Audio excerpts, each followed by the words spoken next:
Assalamualaikum. Kembali lagi di channel Ghostalers. Semoga kamu sehat dan selalu dalam lindungan Tuhan ya. Sebelum kita lanjut ke ceritanya, tekan dulu tombol like video ini.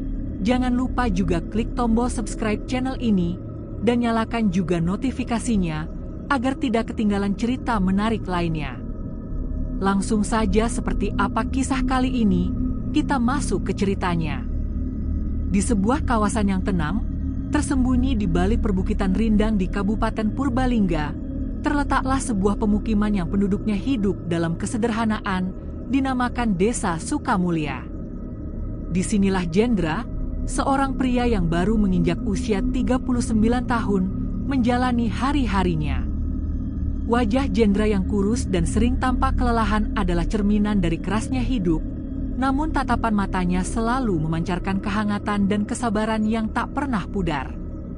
Sehari-hari, ia mencari nafkah dengan mendorong gerobak mie ayam yang dicat dengan warna biru pudar yang mulai kusam. Suara khas ketukan kayu yang berfungsi sebagai penutup mangkuk dan penanda kedatangannya sudah sangat akrab di telinga warga kampung. 3 tahun silam, Jendra harus kehilangan istrinya karena penyakit, meninggalkan dirinya untuk mengurus Bunda Asih, ibunya yang kini sudah sangat sepuh. Rumah mereka di Desa Sukamulya hanyalah bangunan sederhana berdinding papan yang mulai rapuh, dikelilingi halaman kecil tempat rumpun bambu tumbuh liar. Dari hasil berjualan mie ayam itulah Jendra menafkahi Bunda Asih. Penghasilannya memang pas-pasan, hanya cukup untuk makan sehari-hari, membayar tagihan listrik, dan sesekali membeli obat untuk ibunya. Namun, Jendra tidak pernah mengeluh. Ia selalu bersyukur atas rezeki yang ada, meyakini bahwa kebahagiaan terbesar adalah melihat ibunya dalam keadaan sehat dan tenang. Setiap pagi buta, Jendra sudah mendorong gerobaknya, menelusuri jalan-jalan kecil yang berliku di Desa Sukamulya dan kampung-kampung sekitarnya.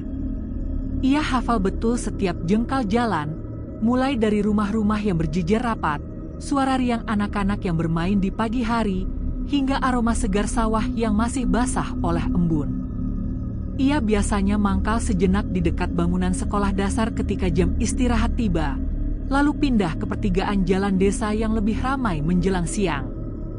Namun, ada satu rute yang hampir selalu ia lewati setiap hari, sebuah jalan kecil yang agak sepi, berada di ujung desa. Di penghujung jalan sepi itu, berdiri tegak sebuah rumah tua yang sudah lama sekali terbengkalai, dikenal oleh warga sekitar sebagai rumah kosong sinar senja. Rumah itu cukup besar, berarsitektur lama dengan dinding batu yang kini diselimuti lumut tebal dan pagar besi berkarat yang sudah miring di beberapa bagian. Gentengnya banyak yang pecah, dan halamannya dipenuhi ilalang tinggi yang menutupi apapun di bawahnya. Warga setempat bercerita bahwa pemiliknya sudah lama pindah ke kota besar, meninggalkan rumah itu tanpa niat untuk kembali, dan sejak saat itu, rumah itu dikenal angker. Anak-anak kampung jarang sekali berani bermain di dekatnya, apalagi setelah beberapa warga mengaku sering mendengar suara-suara aneh, seperti tangisan atau tawa lirih, dari dalamnya saat malam tiba. Bagi Jendra, rumah kosong sinar senja hanyalah pemandangan biasa, bangunan tua yang usang dan tidak terurus. Ia tidak pernah terlalu ambil pusing, meskipun sesekali bulu kuduknya meremang saat melintasinya menjelang maghrib. Namun, dalam beberapa bulan terakhir, ada satu pemandangan yang mulai menarik perhatian dan mengusik ketenangannya, sebuah pemandangan yang terus berulang setiap kali ia melewati rumah itu. Seorang anak kecil yang selalu duduk sendirian di halaman depan, tepat di tepi pagar berkarat. Anak itu diperkirakan berusia sekitar 8 tahun, memiliki kulit pucat, rambut lurus sebahu, dan selalu mengenakan baju putih kusam. Ia sering terlihat jongkok, kadang bermain tanah dengan ranting, kadang hanya duduk diam menatap orang-orang yang lewat, termasuk Jendra. Keanehannya terletak pada frekuensinya. Hampir setiap kali Jendra lewat, baik pagi, siang, atau sore, anak itu selalu berada di sana, duduk tenang seolah sedang menunggu sesuatu. Jendra awalnya berpikir itu hanyalah anak tetangga yang kebetulan senang bermain di tempat itu, tetapi lama-kelamaan ia mulai bertanya-tanya. Anak siapa ya? Kok selalu sendirian, tanpa orang tua atau teman? Gumam Jendra dalam hati, dan pertanyaan itu mulai menggantung, menjadi bayangan di tengah kesibukannya sehari-hari, sebuah misteri kecil yang tak terpecahkan di tengah kesederhanaan desa Sukamulya. Rasa penasaran bercampur iba mulai tumbuh, karena anak itu tampak begitu terisolasi dan kesepian, seolah terperangkap dalam keheningan rumah kosong yang muram itu. Jendra merasakan dorongan yang kuat, sebuah dorongan yang lahir dari naluri kebapakannya yang hilang setelah istrinya meninggal, untuk mendekat dan menyapa sosok kecil yang selalu menyendiri tersebut. Suatu sore menjelang petang, ketika dagangan Jendra terasa sangat sepi dan gerobaknya masih penuh, ia memutuskan untuk menghentikan dorongan rasa penasaran yang selama ini menghantuinya. Ia memarkirkan gerobak mie ayamnya tepat di depan pagar besi rumah kosong sinar senja. Seperti biasa, anak kecil itu, yang selama ini hanya ia amati dari kejauhan, sedang duduk jongkok di tepi pagar yang berkarat, memainkan sepotong ranting di tanah. Jendra menarik napas panjang, mengumpulkan keberanian, dan menyapanya dengan senyum ramah yang tulus. "Nak, sendirian saja? Rumahmu di mana?" tanya Jendra, suaranya berusaha terdengar hangat dan menenangkan. Anak itu mendongak, matanya yang bulat dan pucat menatap Jendra lama, tatapannya aneh, terlalu tenang, terlalu datar untuk anak seumurnya. Anak itu tidak langsung menjawab, ia hanya menatap Jendra dengan keheningan yang sedikit mencekam, kemudian berkata pelan, "Aku lagi nungguin, Pak." Jendra mengerutkan kening. "Nungguin siapa?" Anak itu tersenyum samar, senyum yang tidak mencapai matanya, dan tanpa menjawab, ia malah menunjuk ke arah gerobak mie ayam Jendra yang berwarna biru pudar. Jendra mengerti isyarat itu. Karena rasa iba yang dominan, ia segera mengambil mangkuk dari gerobaknya, mengisi mie ayam sederhana dengan kuah panas yang mengepul, menambahkan irisan ayam dan sawi secukupnya, lalu menyodorkannya kepada anak itu melalui celah pagar. Anak itu menerima mangkuk itu dengan sangat rapi dan sopan. Ia lalu duduk kembali di tanah dan mulai makan. Jendra memperhatikan dengan saksama. Cara anak itu makan sangat tenang, tanpa suara berdecak, tanpa sedikit pun makanan yang berceceran, seolah ia sangat terbiasa makan sendirian dalam kesunyian. Setelah mie ayam di mangkuknya habis tak bersisa, anak itu meletakkan mangkuk kosong itu kembali di dekat pagar. "Terima kasih, Pak," katanya singkat, nada suaranya sangat lirih. Jendra tersenyum, meski hatinya diliputi rasa kejanggalan yang samar-samar. "Nama kamu siapa, Nak?" tanya Jendra lagi, berusaha mendapatkan informasi lebih. Anak itu berhenti sejenak, menatap Jendra, lalu menjawab pelan, "Namaku Wiraga."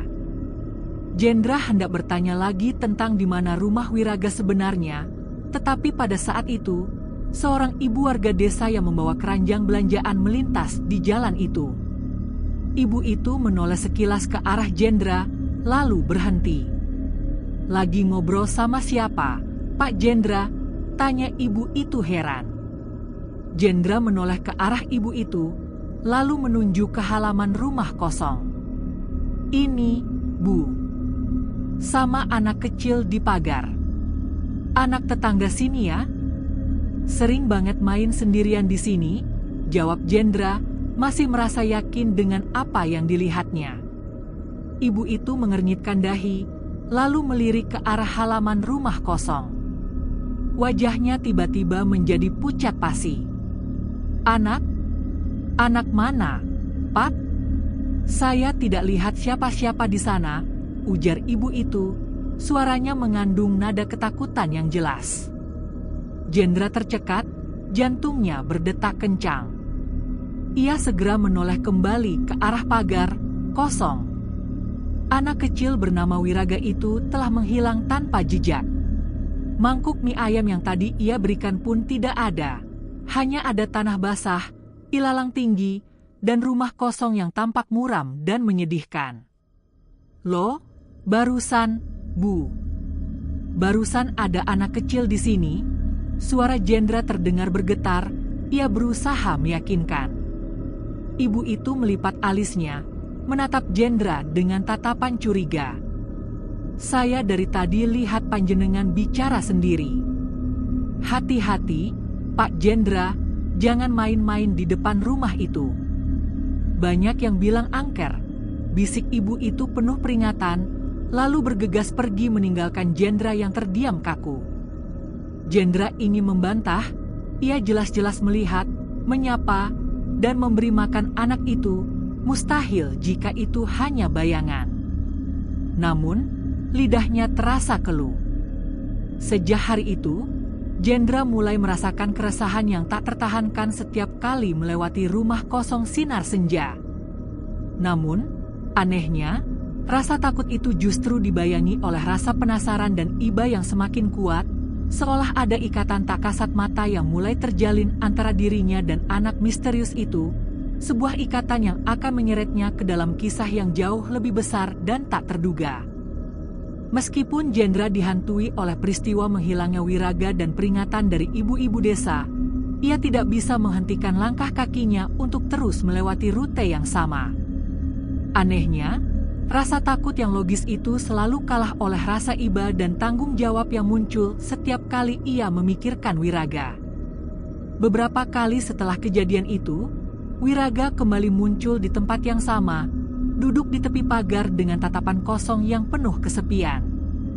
Dan setiap kali Wiraga muncul, anak itu selalu meminta mie ayam dengan cara yang sangat sederhana. Kadang hanya menunjuk gerobak, kadang berbisik lirih, "Pak, boleh minta?" Jendra, tanpa banyak bertanya, selalu memberikan satu porsi hangat. Dan yang paling aneh, setiap kali Jendra kembali memeriksa tempat itu setelah Wiraga menghilang, mangkuk itu selalu kembali, bersih tanpa sisa, seolah-olah dicuci. Perlahan-lahan, Jendra mulai membiasakan diri dengan keberadaan anak misterius itu. Ia bahkan tanpa sadar mulai menyiapkan satu porsi mie ayam tambahan khusus setiap kali ia berangkat berjualan. Porsi itu ia simpan, antisipasi kalau-kalau Wiraga muncul lagi. Jendra tahu bahwa apa yang ia alami ini tidak masuk akal. Ia tahu bahwa Wiraga kemungkinan besar bukan anak manusia biasa. Tetapi entah mengapa, ada sesuatu pada tatapan mata Wiraga yang meluluhkan hati Jendra, membuatnya tidak sampai hati menolak. Anak itu tidak terlihat menakutkan, ia hanya terlihat sangat kesepian, seolah sedang menanggung beban kerinduan yang sangat berat. Kehidupan Jendra kembali berjalan seperti biasa, mendorong gerobak, meracik kuah panas, dan mendengar obrolan ringan pembeli, tetapi pikiran Jendra tidak pernah benar-benar tenang. Setiap kali melewati rumah kosong sinar senja, ia selalu merasakan sensasi aneh. Kadang bulu kuduknya berdiri, kadang jantungnya berdegup kencang, tetapi ia selalu terdorong untuk menoleh. Dan hampir selalu, Wiraga sudah ada di sana, duduk dia menunggu, seolah anak itu memiliki kemampuan untuk mengetahui kapan persisnya Jendra akan lewat. Suatu pagi, Jendra merasa sangat ragu untuk melewati jalan kecil di depan rumah kosong itu. Ia bisa saja memutar dan mengambil jalan lain yang lebih ramai dan lebih aman. Namun, setelah sempat berhenti sejenak di pertigaan, langkah kakinya justru kembali memilih jalur yang sama, seolah ada daya tarik tak terlihat yang menarik gerobaknya ke sana. Dan benar saja, di depan pagar berkarat, sosok kecil dengan baju putih kusam sudah duduk menunggunya. "Pak!" Suara lirih Wiraga terdengar jelas, meski jarak mereka agak jauh. Jendra berhenti, menelan ludah, lalu mendorong gerobaknya mendekat. Ia berusaha tersenyum, meski hatinya terasa gugup. "Dek Wiraga, sudah makan belum?" Anak itu menggeleng pelan, matanya memandang Jendra dengan tatapan kosong namun ada nuansa bersahabat di dalamnya.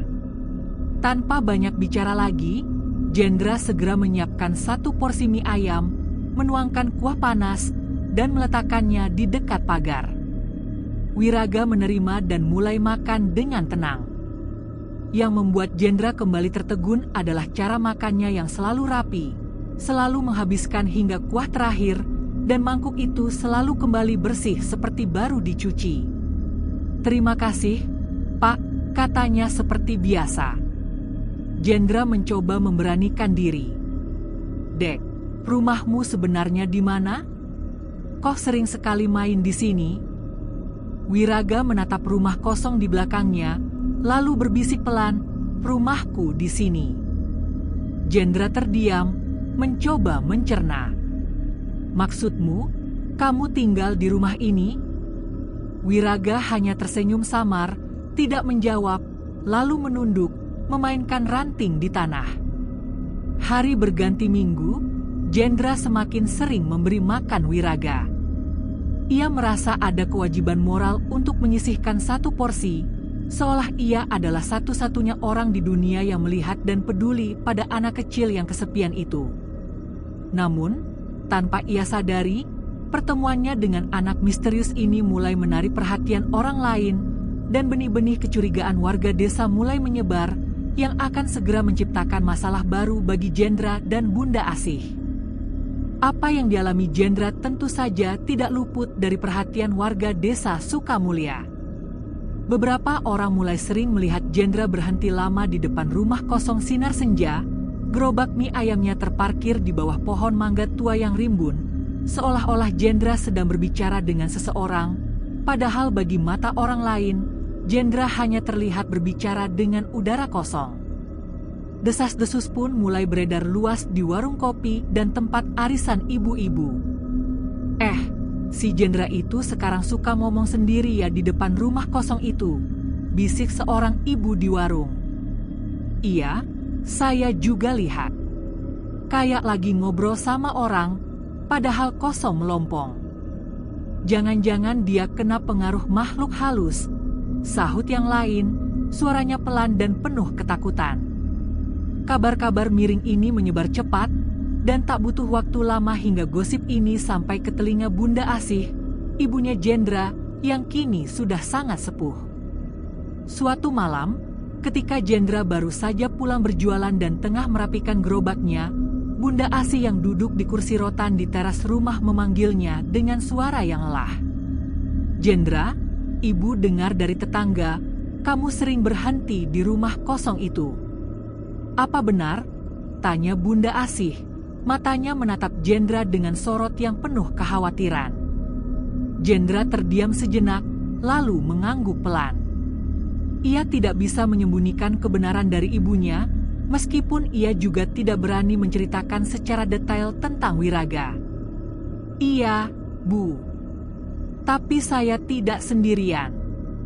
Ada anak kecil di situ, namanya Wiraga. Kasihan, sering kelihatan lapar, jadi saya kasih mie ayam," jawab Jendra, berusaha meyakinkan ibunya bahwa tindakannya didasari niat baik. Bunda Asih memandang wajah anaknya yang kurus dengan mata yang memancarkan kesedihan mendalam, lalu menghela napas panjang. "Jendra, ibu ini orang tua. Ibu mengerti. Kadang mata manusia bisa keliru, Nak. Tapi percayalah, rumah itu sudah lama sekali kosong, tidak ada penghuninya," ujar Bunda Asih. "Jangan sampai kamu terikat dengan sesuatu yang bukan manusia." Jendra tercekat mendengar ucapan ibunya. "Maksud ibu?"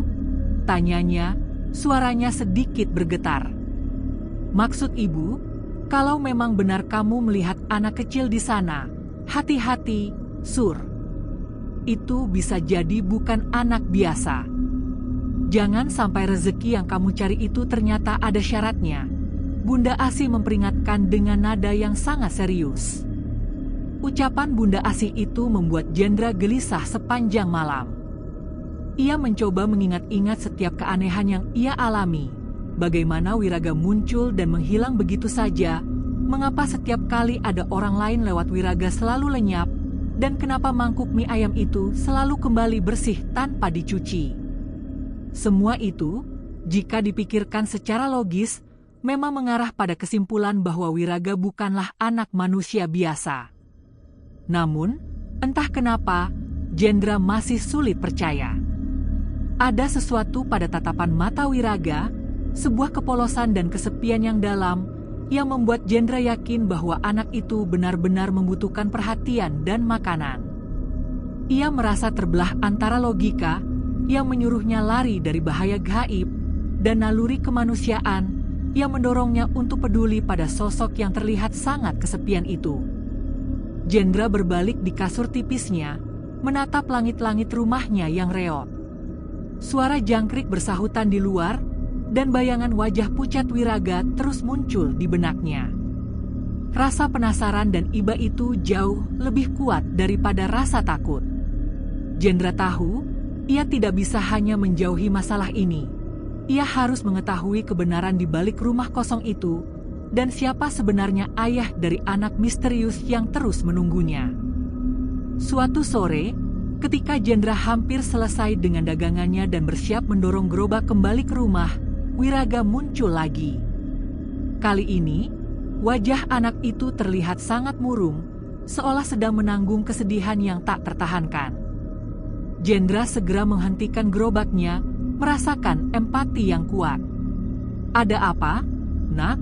tanya Jendra sambil mendekat ke pagar rumah kosong sinar senja. Wiraga menatap ke arah rumah yang berdiri muram di belakangnya, lalu berbisik dengan suara yang menusuk hati. "Aku sendirian, Pak. Semua orang pergi. Aku cuma bisa nunggu di sini." Jendra merasakan dadanya sesak.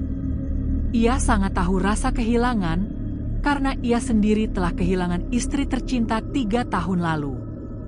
Rasa iba yang sulit dijelaskan membuat Jendra lupa sejenak bahwa anak di depannya bukanlah manusia biasa. "Kalau kamu butuh teman, aku bisa temani. Tapi kamu harus cerita, orang tuamu di mana?" tanya Jendra hati-hati. Wiraga menunduk lama, menggores-gores tanah dengan ranting di tangannya, lalu berbisik lirih, "Ayahku sudah lama pergi. Rumah ini dulu punya ayah." Jendra tertegun. Kata-kata itu membuat kepalanya berputar. Rumah kosong itu milik ayahnya Wiraga? Tapi bukankah warga desa bilang pemilik rumah pindah ke kota sejak lama? Apa mungkin ada hubungannya dengan kehilangan itu? Sebelum Jendra sempat bertanya lebih jauh, Wiraga mendadak berdiri. Tubuhnya perlahan mulai berjalan mundur ke arah halaman, semakin lama semakin kabur, semakin memudar, hingga akhirnya menghilang di balik gelapnya bayangan rumah. Jendra hanya bisa terpaku di tempatnya, keringat dingin mengucur di pelipisnya. Saat itulah ia baru benar-benar menyadari bahwa anak itu memang bukan manusia. Namun, anehnya, bukannya takut, Jendra justru merasakan rasa iba yang semakin dalam. Wiraga bukan sekadar bayangan atau jin iseng, anak itu seolah benar-benar memiliki kisah tragis yang terikat pada rumah kosong tersebut, sebuah kisah yang membuatnya terjebak di antara dimensi. Malam itu, Jendra tidak bisa tidur nyenyak. Kata-kata Wiraga terus terngiang di telinganya. "Ayahku sudah lama pergi, rumah ini dulu punya ayah." Ia berbalik di kasur tipis, menatap langit-langit. Suara jangkrik bersahutan di luar, dan bayangan wajah pucat Wiraga terus muncul di benaknya. Bukan wajah menakutkan, melainkan wajah seorang anak kecil yang sangat kesepian, menunggu seseorang yang tak pernah kembali. Hatinya bergolak. Apakah benar ia hanya sedang berurusan dengan makhluk halus, atau ada kebenaran tragis yang belum ia pahami? Tekadnya semakin bulat.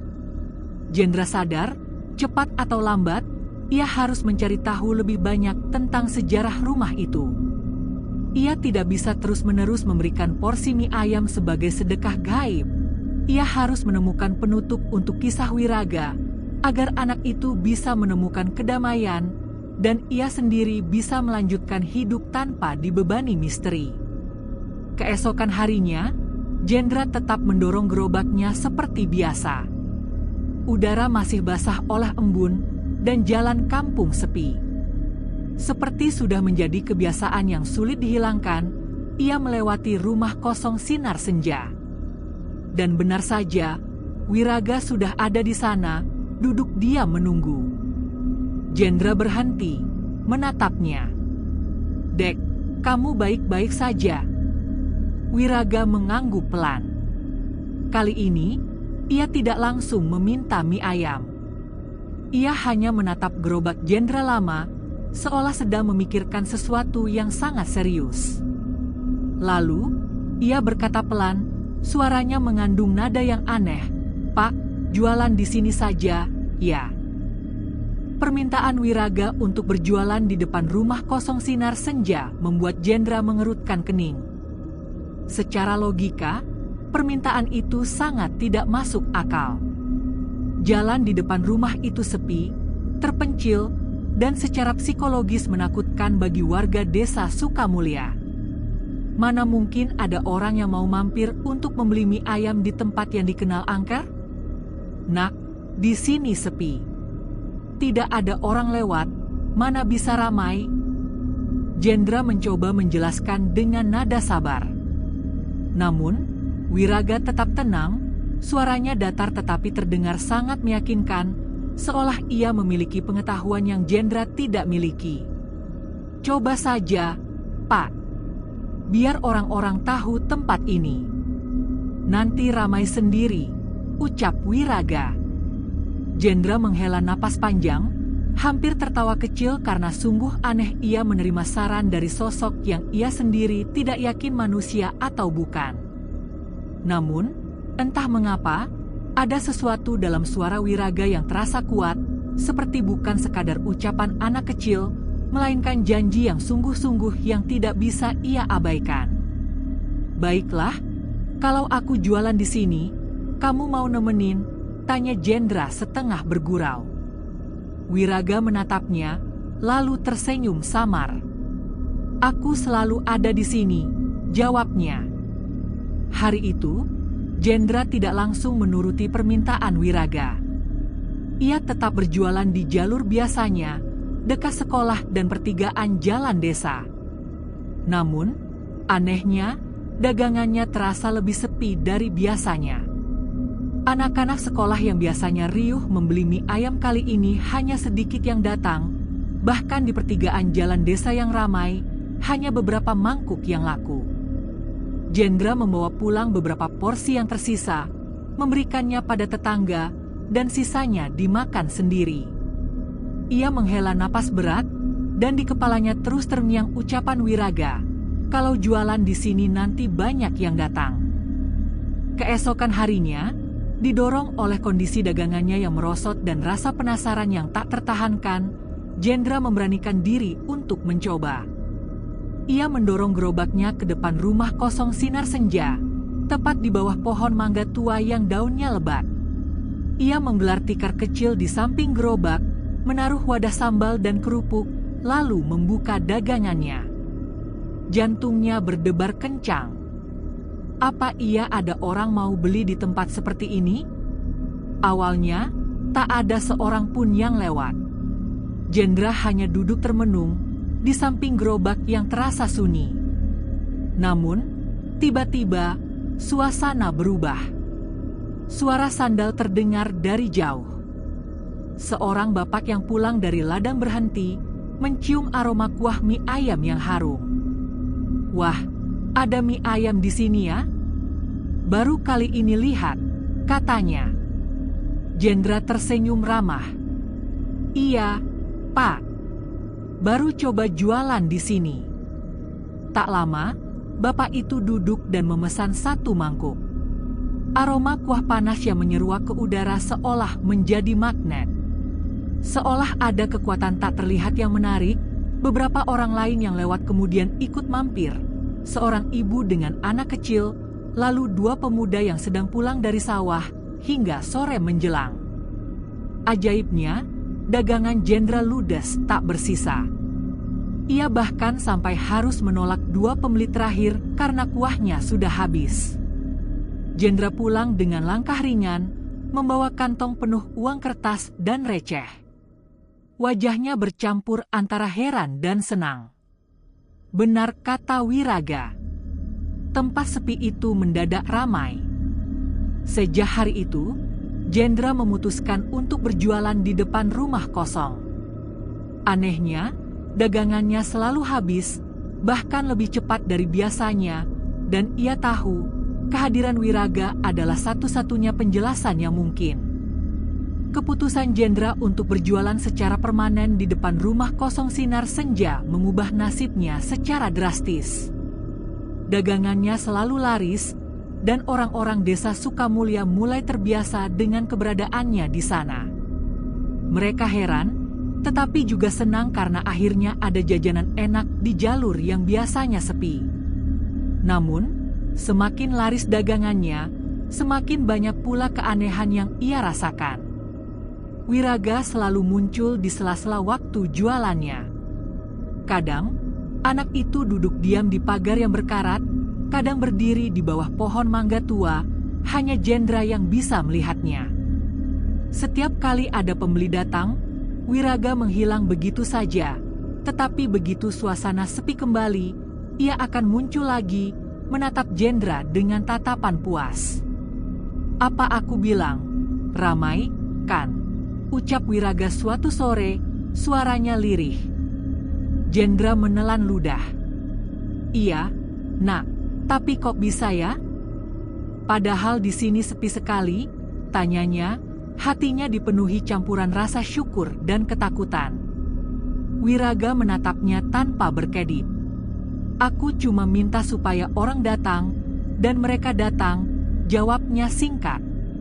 Ucapan yang sederhana itu terdengar menakutkan bagi Jenderal. Ia menatap mata Wiraga lama-lama, menyadari ada sesuatu yang tidak wajar di sana.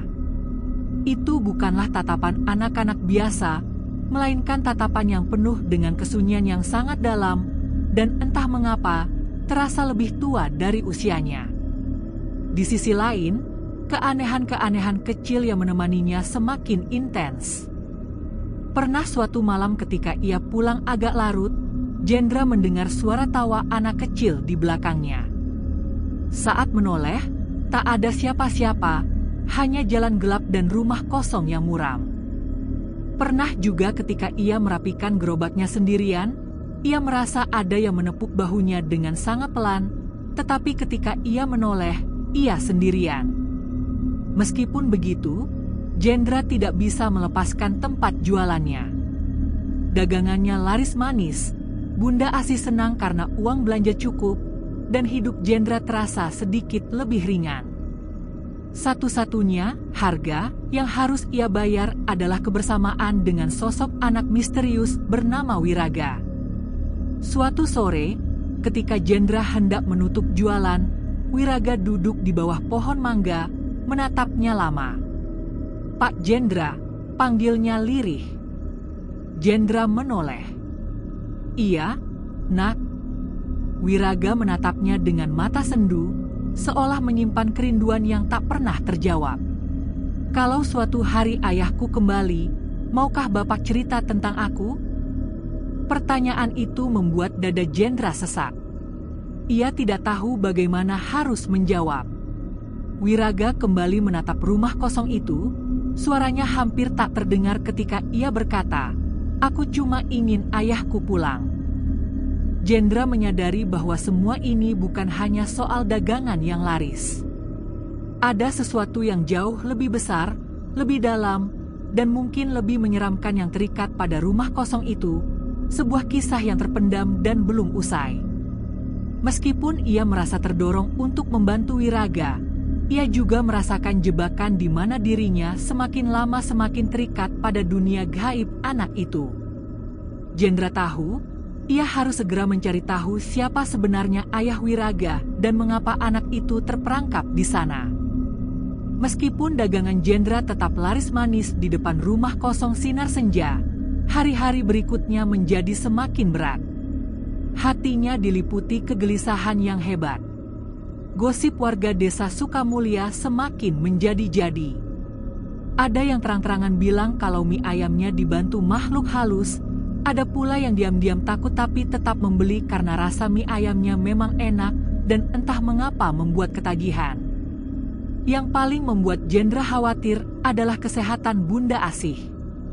Ibunya mulai sering batuk-batuk dan wajahnya tampak pucat karena terlalu banyak memikirkan gosip yang beredar luas tentang anaknya. Jendra tahu ibunya sakit karena ulah gunjingan warga. Ia sendiri ingin menjauh dari rumah kosong itu dan kembali berjualan di tempat lain. Tetapi setiap kali ia berniat pindah, wajah Wiraga muncul di benaknya, seolah memanggil-manggil dan meminta untuk tidak ditinggalkan. Anak itu seolah menjadi rantai tak terlihat yang mengikat Jendra pada tempat yang angker itu. Suatu sore, ketika dagangan Jendra baru setengah habis, ia didatangi oleh seorang lelaki tua yang belum pernah ia lihat sebelumnya. Lelaki tua itu, yang kemudian Jendra ketahui bernama Kakek Bima, mengenakan peci hitam, bajunya lusuh, dan matanya memancarkan tatapan yang tajam dan misterius. Kakek Bima duduk, memesan satu mangkuk mie ayam, dan mulai memperhatikan Jendra dengan tatapan penuh arti. "Enak masakanmu," kata kakek Bima setelah menyesap kuah. "Tapi, kamu tahu tidak, tempat ini kenapa kosong bertahun-tahun?" Jendra terdiam, jantungnya berdebar kencang. Ia merasa inilah saatnya ia mendapatkan jawaban. "Saya dengar pemiliknya pindah ke kota, Pak," jawab Jendra hati-hati. Kakek Bima menggeleng pelan. Orang itu bukan pindah. Dia pergi, meninggalkan anak dan istrinya di sini sampai istrinya sakit keras lalu meninggal. Anak kecilnya hilang, entah kemana. Sejak itu, rumah ini ditutup, orang kampung hanya bisa menebak-nebak, ujar kakek Bima, suaranya mengandung nada pilu yang dalam. Jantung Jendra seakan berhenti berdetak. Ia teringat ucapan Wiraga, "Ayahku sudah lama pergi. Rumah ini dulu punya ayah." Kebenaran mulai tersibak, mengerikan. "Anak itu namanya siapa, Pak?" tanya Jendra dengan suara yang bergetar hebat. Kakek Bima menghela napas panjang. "Kalau tidak salah, namanya Wiraga." Darah Jendra serasa berhenti mengalir. Nama itu sama persis. Ia tercekat, tak mampu bicara. Kakek Bima hanya menaruh uang di gerobak, berdiri, lalu pergi tanpa menoleh lagi, meninggalkan Jendra dalam kegelisahan yang memuncak. Malamnya, Jendra tidak bisa tidur.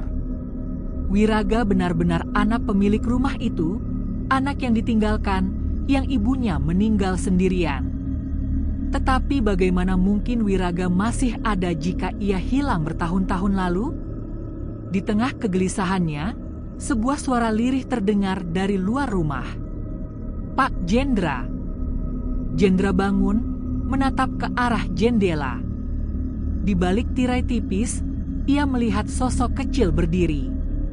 Itu Wiraga. Wajahnya pucat, matanya sayu. "Pak, temani aku malam ini," katanya.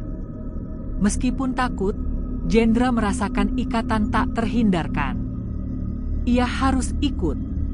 Malam itu, Jendra keluar rumah, mengikuti Wiraga yang berjalan perlahan menuju rumah kosong sinar senja, menuju pengungkapan kebenaran yang jauh lebih menyeramkan.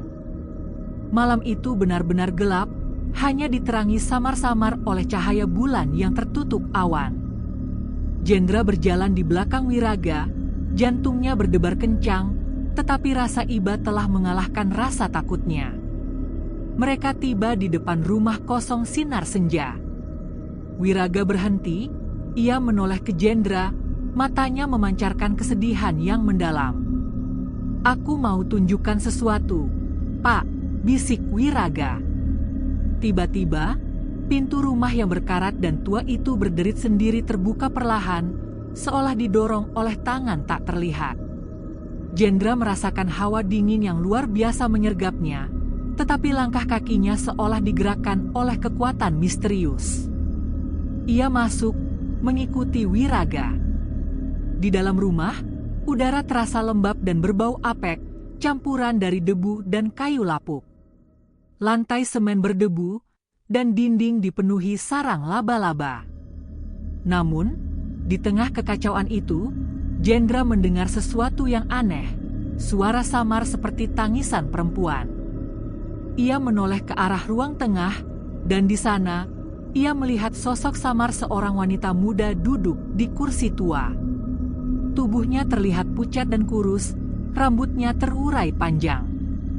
Wanita itu menatap Wiraga dengan mata penuh kasih sayang yang tak terlukiskan, lalu perlahan-lahan, sosok itu memudar dan menghilang di antara bayangan. "Itu ibuku," bisik Wiraga, suaranya tercekat. "Dia meninggal di sini. Aku sendirian sampai sekarang." Jendra menahan napas, air matanya hampir jatuh. Hatinya remuk mendengar pengakuan polos dan menyakitkan dari Wiraga. Belum sempat Jendra menanggapi, tiba-tiba pintu di ujung ruangan terbuka dengan keras. Dari sana, muncul sosok lelaki paruh baya. Tubuhnya tampak gagah, tetapi wajahnya keras dan penuh kekecewaan. Jendra terkejut, itu adalah sosok yang persis sama dengan yang ia lihat dalam mimpi anehnya beberapa waktu lalu. "Ayahku," suara Wiraga bergetar. Namun, sosok itu tidak mendekat. Ia hanya berdiri di ambang pintu, menatap Wiraga dengan tatapan dingin yang diselimuti penyesalan dan ketakutan. Wiraga melangkah maju, tangannya terulur. "Ayah, kenapa dulu tinggalkan aku?" tanyanya dengan suara penuh harap. Sosok laki itu tidak menjawab, tubuhnya bergetar, wajahnya tampak menahan tangis yang tak mampu ia keluarkan. Lalu, perlahan-lahan, ia memudar dan hilang begitu saja, seolah menghindar dari pertanyaan Wiraga. Wiraga jatuh berlutut di lantai berdebu. Tangisannya yang pilu memecah keheningan ruangan. "Pak, ayahku nggak mau aku." Suara itu begitu menyayat hati, menusuk ulu jantung Jendra. Untuk sesaat, Jendra lupa bahwa yang berdiri di depannya bukanlah anak manusia biasa. Ia hanya melihat seorang anak kecil yang hancur, ditinggalkan dan ditolak.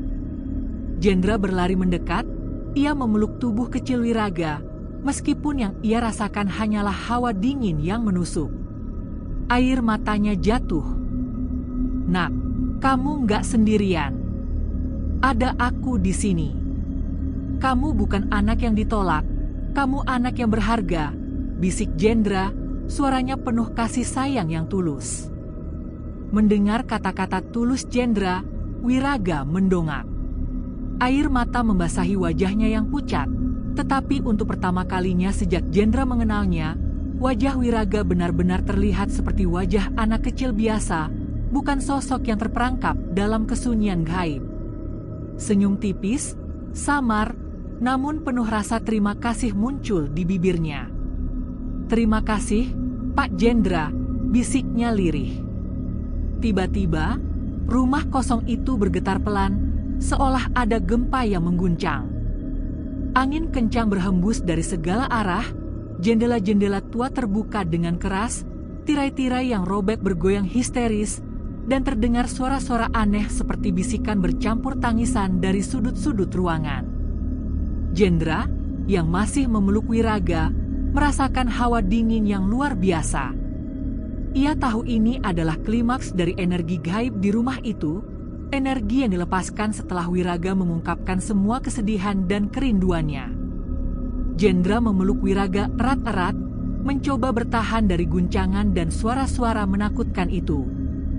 Ia terus berzikir dalam hati, memohon perlindungan dan kedamaian untuk Wiraga. Lalu, dalam sekejap mata, semua hening. Rumah itu kembali sunyi. Hanya ada Jendra yang terduduk lemas di lantai berdebu. Wiraga sudah tidak ada. Jendra menatap sekeliling. Ruangan itu kosong, hanya ada rumah tua yang muram dan diselimuti bayangan kegelapan. Tetapi di sudut ruangan, di balik tumpukan koran tua, Jendra melihat sesuatu. Sebuah foto lama yang berdebu. Jendra merangkak, mengambil foto itu, dan meniup debu yang menempel di permukaannya. Foto itu menampilkan seorang lelaki paruh baya yang gagah, seorang wanita muda yang cantik, dan seorang anak kecil berusia sekitar 5 tahun. Wajah anak kecil itu persis seperti Wiraga, senyumnya polos, matanya bulat. Sosok ayah dan ibu Wiraga juga ada di sana, wajah mereka tampak utuh dan bahagia, sebuah keluarga yang sempurna sebelum terpecah oleh nasib tragis.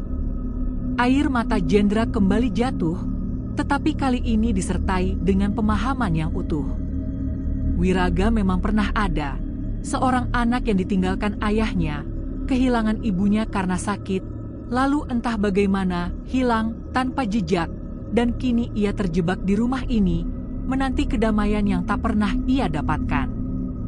Foto itu adalah bukti nyata bahwa kisah Wiraga adalah nyata, bukan sekadar fantasi atau bualan. Jendra menggenggam foto itu erat-erat.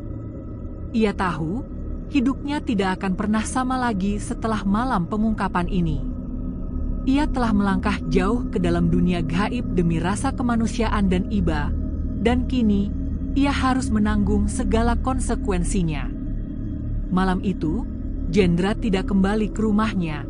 Ia menghabiskan sisa malam di teras rumah kosong sinar senja, merenungkan kebenaran dan ketulusan hati Wiraga yang meskipun berbentuk gaib, tetap memiliki emosi yang mendalam. Ia sadar, anak itu tidak membutuhkan mie ayam lagi. Anak itu membutuhkan perhatian, pengakuan, dan keikhlasan agar jiwanya bisa tenang dan ia bisa pergi. Pagi setelah malam pengungkapan di rumah kosong sinar senja, Jendra kembali ke rumahnya dengan tubuh yang terasa sangat lemas. Malam yang panjang dan penuh kejadian gaib itu seolah menyedot seluruh tenaganya. Namun, ada sesuatu yang berbeda di hatinya. Untuk pertama kalinya setelah sekian lama dihantui misteri, Jendra merasa sedikit lega. Beban yang selama ini menekan dadanya, berupa rasa penasaran bercampur ketakutan, perlahan berkurang, digantikan oleh pemahaman yang utuh tentang tragedi yang menimpa Wiraga. Ia duduk di beranda rumahnya yang reot, memandang jalanan desa Sukamulya yang mulai ramai. Anak-anak berlarian menuju sekolah, ibu-ibu lewat membawa bakul sayur, dan suara ayam berkokok bersahutan. Kehidupan berjalan biasa, seolah tidak ada yang aneh, tetapi bagi Jendra, segalanya telah berubah. Di tangannya, ia masih menggenggam foto lama yang ia temukan di rumah kosong, wajah kecil Wiraga yang tersenyum, berdiri di antara ayah dan ibunya, sebuah keluarga yang tampak utuh sebelum tercerai-berai oleh nasib tragis. Bunda Asih, yang duduk di sampingnya, menoleh. "Foto siapa itu, Nak?" tanyanya lembut. Jendra menatap ibunya, menarik napas panjang, dan kali ini ia memutuskan untuk menceritakan segalanya, dari awal mula ia melihat Wiraga, pengalaman larisnya dagangan, hingga malam pengungkapan di rumah kosong. Ia menunjukkan foto itu. "Ini foto anak kecil yang sering saya ceritakan, Bu. Namanya Wiraga. Dia anak pemilik rumah kosong itu." "Saya akhirnya tahu kebenarannya," ujar Jendra, suaranya mengandung kesedihan yang ikhlas. Bunda Asih terdiam lama, memandangi wajah anak di foto itu. "Kasihan, Nak. Masih kecil sudah kehilangan segalanya," balas Bunda Asih, air matanya mulai menetes. Pengakuan ini adalah bagian penting dari proses penyembuhan Jendra. Ia tidak lagi memikul beban rahasia itu sendirian. Bunda Asih, meskipun awalnya ketakutan, kini memahami bahwa apa yang dialami Jendra adalah sebuah tugas kemanusiaan yang diutus takdir. Hari-hari berikutnya, Jendra membuat keputusan penting. Ia tidak lagi berjualan di depan rumah kosong sinar senja. Ia memilih kembali ke jalur lamanya di dekat sekolah dan pertigaan jalan desa. Anehnya, meskipun ia sempat khawatir dagangannya akan sepi kembali, kenyataannya tetap ramai. Orang-orang sudah terlanjur mengenal mie ayam Jendra dan mereka tetap datang mencari meskipun tempatnya berbeda. Jendra menyadari bahwa rezekinya yang melimpah selama ini bukan hanya karena bantuan Wiraga, tetapi karena ketulusan hatinya yang membuat ia dipercaya dan disukai, dan mungkin doa Wiraga hanya membuka jalan untuk sementara waktu. Namun, ada satu hal yang tak lagi sama. Jendra tidak pernah lagi melihat Wiraga. Tidak di pagar rumah kosong, tidak di bawah pohon mangga, dan tidak pula dalam mimpinya. Awalnya, ia merasa hampa, seolah kehilangan seseorang yang telah menjadi bagian dari rutinitasnya. Tetapi perlahan, ia menyadari bahwa Wiraga sudah menemukan jalannya. Jendra tahu, setelah ia mengakui kisah tragis anak itu dan memberikan pelukan kasih sayang sebagai pengganti ayahnya, ikatan gaib yang menahan Wiraga di rumah itu telah putus. Wiraga telah diizinkan pergi. Suatu malam, setelah beberapa minggu berlalu tanpa melihat kehadiran Wiraga, Jendra bermimpi lagi. Mimpi itu terasa begitu nyata, tetapi kali ini ia tidak merasakan takut sama sekali, melainkan rasa kedamaian yang mengharukan. Jendra mendapati dirinya berdiri di halaman depan rumah kosong sinar senja, tetapi rumah itu tampak sangat berbeda dari kenyataan. Rumput liar di halaman telah hilang, pagar besi yang berkarat kembali tegak dan bersih, dan jendela-jendela yang dulunya gelap kini terang benderang oleh cahaya lampu. Dari luar, rumah itu terlihat seperti rumah keluarga yang hangat dan terawat. Di depan pintu rumah yang terbuka, Wiraga berdiri.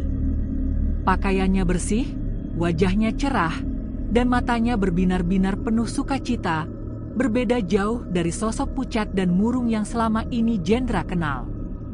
"Pak Jendra," panggil Wiraga, suaranya terdengar bahagia. "Terima kasih sudah menemani aku. Aku tidak sendiri lagi sekarang." Jendra merasakan dadanya dipenuhi kelegaan yang tak terhingga. Ia menatap Wiraga, tak mampu mengucapkan sepatah kata pun.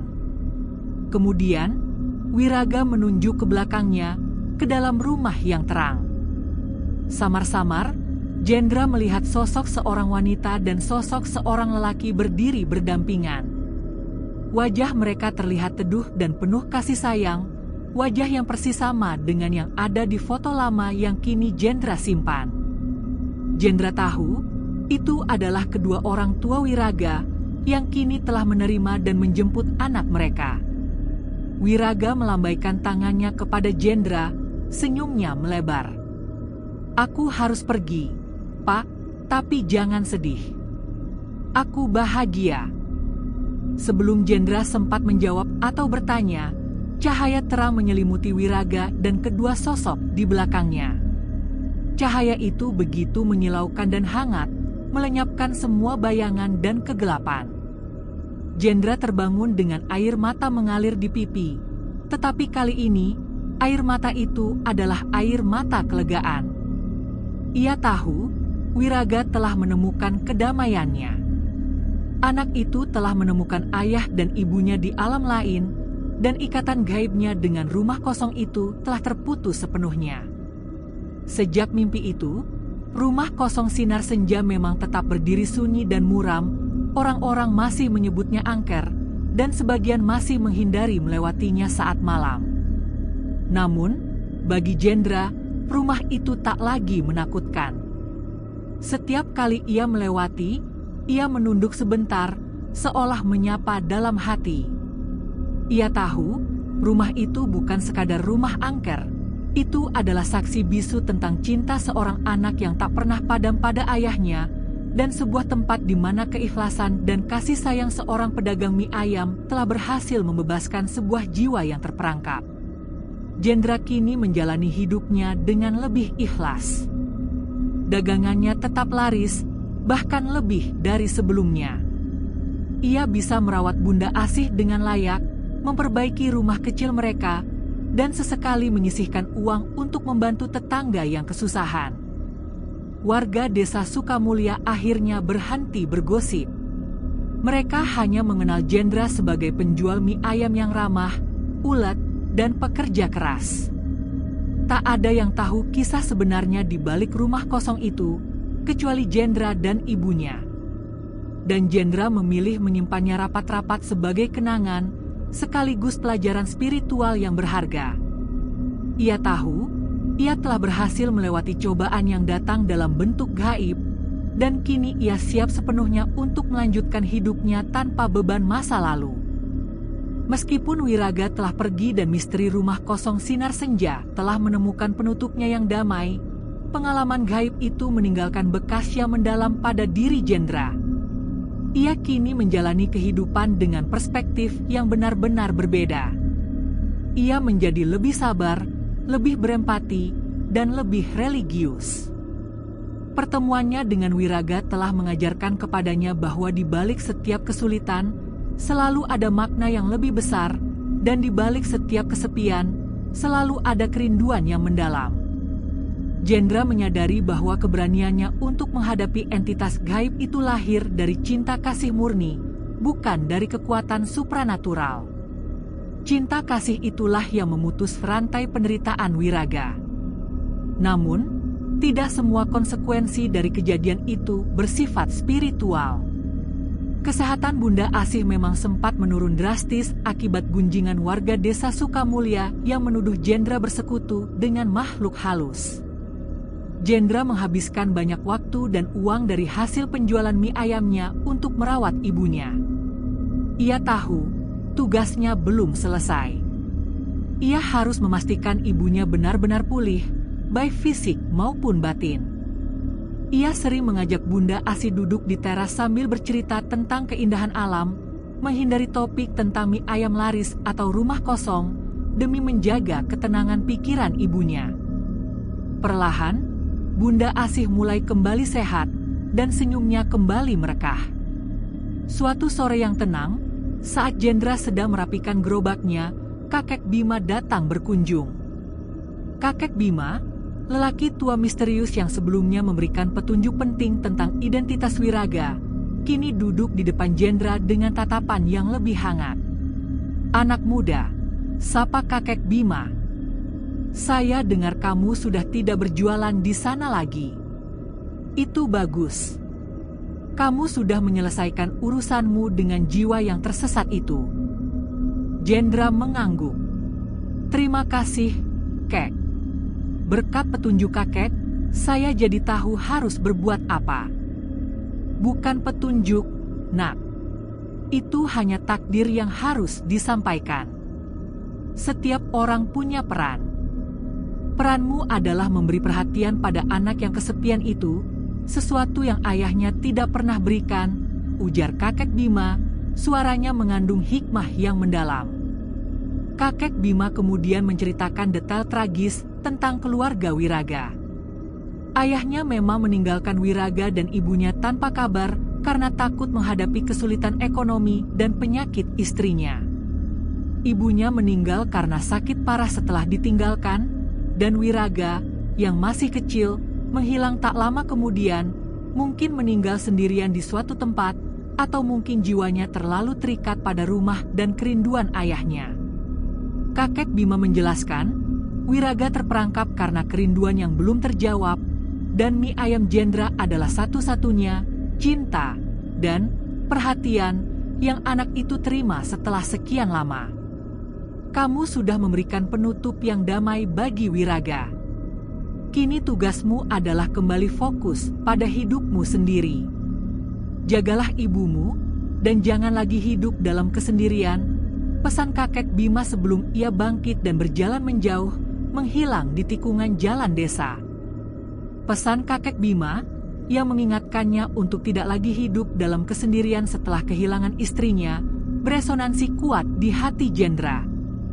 Ia sadar, kini setelah semua beban misteri dan spiritual terangkat, ia harus memenuhi tujuan hidup yang lebih mendasar, membangun kembali kehidupannya dan mencari pasangan. Ia telah berhasil melewati klimaks terberat dalam hidupnya, yaitu berdamai dengan dunia gaib dan menyelamatkan jiwanya sendiri dari isolasi. Kini, saatnya ia kembali menjadi manusia seutuhnya. 2 tahun kemudian, kehidupan Jendra di Desa Sukamulya telah mencapai kedamaian yang mendalam. Ia sepenuhnya meninggalkan jalur gaib dan fokus pada realitas. Bengkel las kecil-kecilan miliknya, yang ia bangun dari hasil jerih payahnya dan modal yang ia kumpulkan dari Batam, meskipun dalam cerita ini tidak disebutkan Jendra ke Batam, tetapi merujuk pada modal dari hasil usaha, kini berkembang pesat. Ia menjadi pedagang yang dihormati karena keramahannya, ketulusannya, dan yang terpenting, karena ia mampu memberikan pelayanan terbaik dengan harga yang adil. Bunda Asih sepenuhnya pulih, dan rumah papan mereka kini terlihat lebih kokoh dan terawat. Rutinitas Jendra adalah beribadah, melayani pelanggan, dan merawat ibunya. Ia secara rutin, meskipun tidak setiap hari, menyempatkan diri melewati rumah kosong sinar senja dan menunduk sejenak, sebuah ritual sunyi sebagai penghormatan kepada wiraga yang ia yakini telah tenang. Meskipun segala aspek kehidupannya telah membaik, ada satu hal yang terus disinggung oleh Bunda Asih dan kakek Bima. Jendra harus menikah lagi dan membangun keluarga. Pesan dari kakek Bima tentang jangan lagi hidup dalam kesendirian terus terngiang di benaknya. Jendra tahu, untuk benar-benar menutup babak kesendiriannya dan membebaskan dirinya dari bayangan masa lalu, baik kehilangan istri maupun ikatan gaib wiraga, ia harus mencari pasangan hidup. Suatu sore, ketika Jendra sedang membersihkan peralatan bengkelnya, Bunda Asih dan Bibi Saniah, nama pengganti Bibi Sari, tetangga yang membantu dalam video, datang menemuinya dengan senyum penuh arti. Bibi Saniah, yang dulunya takut menatap Jendra, kini memandangnya dengan rasa hormat dan kasih sayang. Mereka duduk bersama Jendra di teras yang baru dicat ulang. "Jendra, nak, kau sudah lama sendirian," ujar Bunda Asih pelan. "Ibumu ini ingin melihatmu bahagia, dan rumah ini kembali ramai. Dulu, ibu sangat takut kau terikat pada hal yang tidak kasat mata, tapi kini hatimu sudah bersih dan kokoh."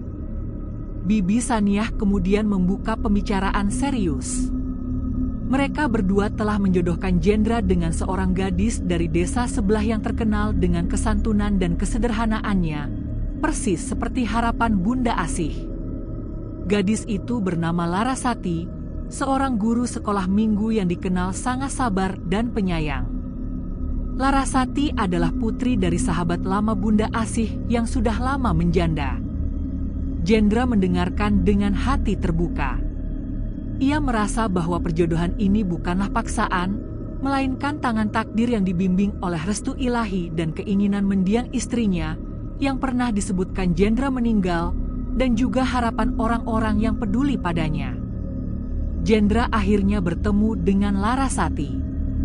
Ia menceritakan seluruh kisah hidupnya, mulai dari kehilangan istrinya, perjuangannya dengan mie ayam, hingga pengalaman pahit yang menyentuh jiwa bersama wiraga di rumah kosong. Jendra ingin Larasati menerima dirinya seutuhnya, termasuk masa lalu gaibnya.